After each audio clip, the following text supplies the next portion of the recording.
Hello and welcome to a new series called Update Reviews on my second channel where I review updates on a fairly new game on the Oculus Store called Totally Baseball. I'll have the game in the description. Today I'm going to do a review on the newest update where they added new stadiums, new teams, and a new progression map for single player. I'm really excited about it and looking forward to this experience. They also added 1v1 multiplayer, so I will be looking into that. When first loading into single player, you see the two new teams called the Tokyo Tenukins and the Cornville Cows. Was hoping for more teams, but whatever now will do. When you do select a team, you get put into this progression bus that looked extremely sketchy at the time, but because it was in beta, I just let it slide.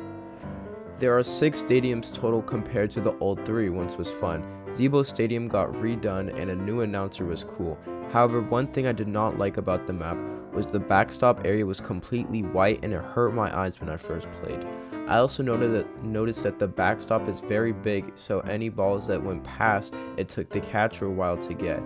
An idea to prevent this is to make the ball slow down after passing the catcher. Beta 1v1 multiplayer was really interesting. There were many bugs that forced a restart, however the latency was a lot better than free roam. 1v1 was really fun, but the AI sucked. When the title said 1v1, it was literally 1v1 because the AI was straight up useless. They made so many errors so often and could barely catch the ball. If you did not teleport to that position, you can assume that they were going to be safe regardless if it went straight to the second baseman or straight to the shortstop. When playing, I had many times where the ball was clearly fair but was called foul.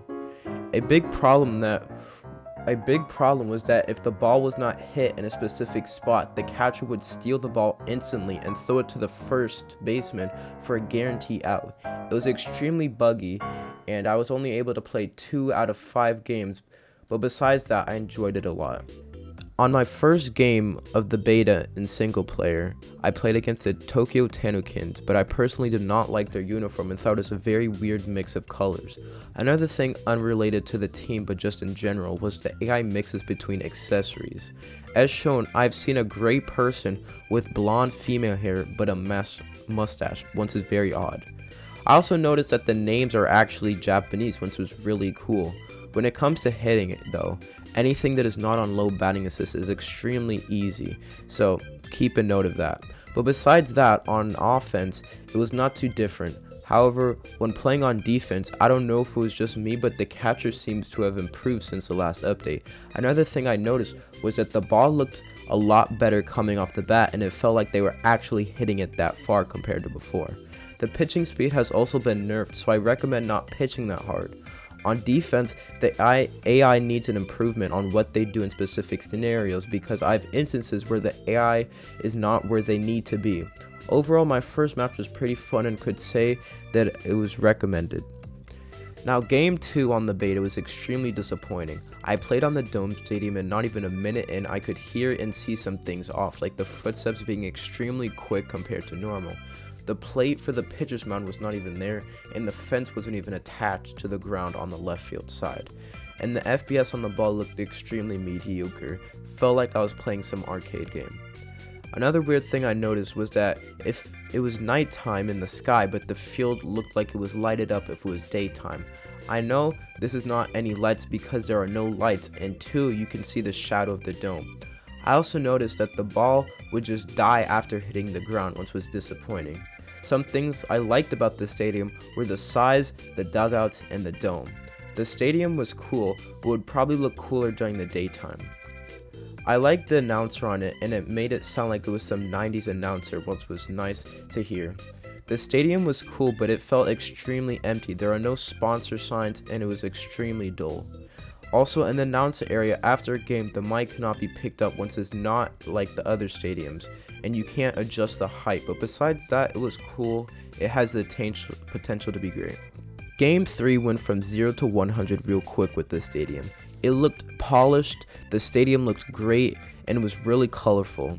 The announcer was great. Unlike the Dome Stadium, however, your footsteps are fine and the FPS is fine. This stadium actually looks polished. Great stadium overall. The only thing I did not like was that there were like 25 signs and it looked too colorful in some aspects. The scoreboard is also very far away, so you can't see the amount of runs you had in a specific inning without squinting your eyes. An idea for this would be adding a second screen similar to that, but this one unique, adding the batter's info, their batting average, and etc., considering that it's starting to keep your stats now. The backstop is massive, and so pass balls take a while to get back. Also, when in the announcer mode, the desk is very high up, so unless you're like 6'5", you're gonna have to get on your tippy toes, or even more just to see out, but when you do, it's an amazing sight to see. I really like the stadium and think it's a great aspect of the game.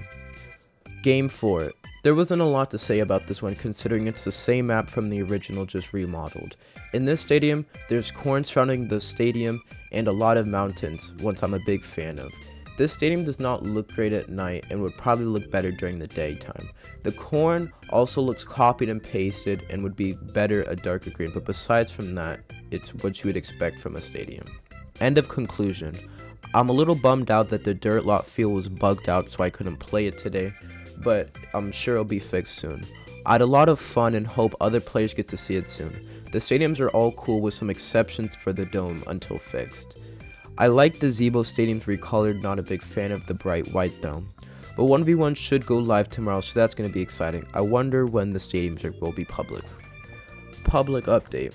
My first time entering the lobby, I was vibing to the music till I realized they changed the original radio host, but it's fine. I was surprised to have not seen a 1v1 lobby, so I just messed with it a bit. There's now a coin system where you can buy accessories, once I think is a little expensive. You can also unlock the dirt lot field with 10 coins, but somehow I unlocked it by just messing with it a bit, but it was 100% worth it because I loved it right off the start. Game 1 dirt lot field. With this stadium, you can tell that there's put a lot of love and care with the amount of detail put in it.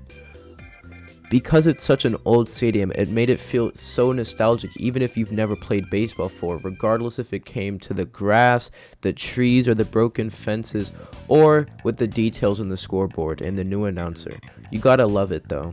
The energy in the child's announcements makes the game much more interesting.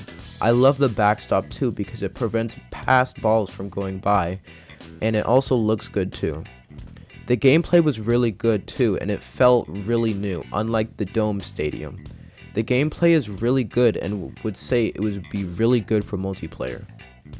I can say without a doubt that the Corn Stadium got a massive improvement. The corn being further back and it being more detailed made it a lot more enjoyable than the beta. Also, the shadow that the light shows makes it really feel like a night game. I ended up playing on the recolored Zebo Stadium, but it was no different from the beta. Game 3, the Dome. Yes, they fixed the Dome Stadium and it's actually playable. The footsteps have been fixed, the FPS has been fixed, the ball's been fixed, and overall the stadium is actually worth playing now. This stadium's dome makes up for the dull colors just because of how cool it looks. I still think the stadium would look better during the day. It's also a lot darker now, so it actually looks like it's night. Multiplayer 1v1. After playing multiplayer 1v1, I experienced some of the bugs I experienced in the beta, like the players not even trying to catch the ball. The ball hitting other players, but it being called a foul instead of a hit by pitch. However, one thing I did notice was that instead of the game being in a frozen state when you throw the ball over the fence, the other player now gets an extra base and you get the ball back once it's good. However, it does not make sense that the batter gets an extra base. After playing with a new player who used cannon, it showed that the cannon needs a small speed buff. I also noticed that you can no longer run past the base as you do in single player. Yet again from the beta, the catcher still just likes to stare at some pitches once it's odd. There's also still the yellow dot that appears when the ball hits the ground after hitting it, even after the play is over. I would report the runners running even if it's a foul ball, but that has been patched in the newest update, so that's great. For some reason, I could only throw lobs after a certain point once, was really weird. However, you can now play with different stadiums, which was really cool. The update was fine except for the bugs, but once they are patched, multiplayer will be even more fun. Public update conclusion. After playing 3 hours of the public update, I feel like the update should have held back a week and added more beta testers, considering when the update first came out, the whole Discord was literally talking about the update and how many bugs there were and etc. Thankfully, I wasn't able to play and didn't get to see any of the bugs because I was hanging out with my friends at the movie theater. However, this was not a good look for the Discord, and I think it lost a few players. Some players even said that they wish they didn't buy this game, and etc. So I honestly feel like they should have held this update out, but they were getting rushed. A lot of people, including me, were like, they did exactly what they did to Cyberpunk 2077. But the update so far is a W right now, just because they've patched a majority of the bugs and it's actually playable now, excluding some of the bugs that are still in the game. However, that is bound to happen. But besides from that, thank you all for watching this video. See you guys in the next one. Goodbye.